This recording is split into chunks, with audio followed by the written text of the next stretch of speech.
ক্লাসে যখন টিচার আসে আমরা সবাই দাঁড়িয়ে সালাম দিই, এই বিষয়টা কতটা শরীয়তসম্মত এই বিষয়টা নিয়ে আমরা ইনশাআল্লাহ বিস্তারিত আলোচনা সহকারে একটা ভিডিও ক্লিপ খুব শীঘ্রই আপনাদেরকে উপহার দেবো বলে আমরা আশা করছি। ইতোমধ্যে এ বিষয়ে তথ্য উপাত্তগুলো মোটামুটি আমরা জোগাড় করে রেখেছি। শুধু এটুকু বলে রাখি যে কোনো গেস্ট আসলেন আর সবাই দাঁড়িয়ে গেলেন তার সম্মানার্থে, এই যে একটা কালচার আমাদের সমাজে আছে, স্কুল কলেজগুলোতে আছে, অফিস আদালতগুলোতে আছে, যে বস ঢুকলেন সবাই যার যার চেয়ার থেকে দাঁড়িয়ে গেলেন বসের সম্মানার্থে, এটি হাদিস দ্বারা সুস্পষ্টভাবে নিষিদ্ধ। নবী করিম সাল্লাল্লাহু আলাইহি ওয়াসাল্লাম হাদিস থেকে আমরা জানতে পারি যে তিনি নিষেধ করেছেন, তোমরা দাঁড়াবে না কামা ইয়াকুমুল আহাজিম বা'দুহুম লিবা'দ, অমুসলিমরা যেরকম একে অন্যের জন্য দাঁড়িয়ে যায় তোমরা সেভাবে দাঁড়াবে না।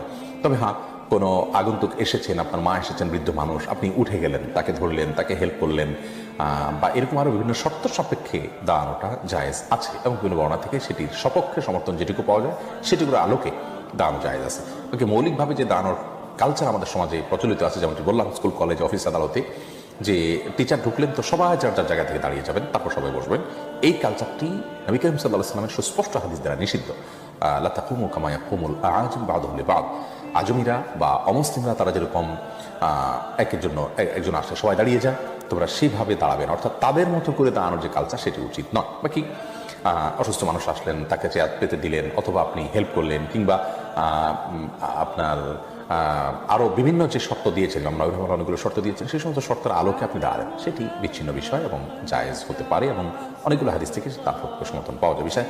বিষয়টা কি বিস্তারিত আমরা বলবো। তবে মোটা দাগে যে প্রশ্ন আপনি করেছেন, ক্লাসে টিচার আসার পর সবাই দাঁড়িয়ে যায় সম্মানার্থে, এই দাঁড়ানোটা এটা অবশ্যই হাদিস দ্বারা নিষিদ্ধ। কারণ হলো এই দাঁড়ানোটা উলামায়ে কেরাম অনেকেই যে সমস্ত শর্ত সাপেক্ষে ক্ষেত্র বিশেষে দাঁড়ানোর অনুমোদন রেখেছেন, এটি তার মধ্যে পড়ে না।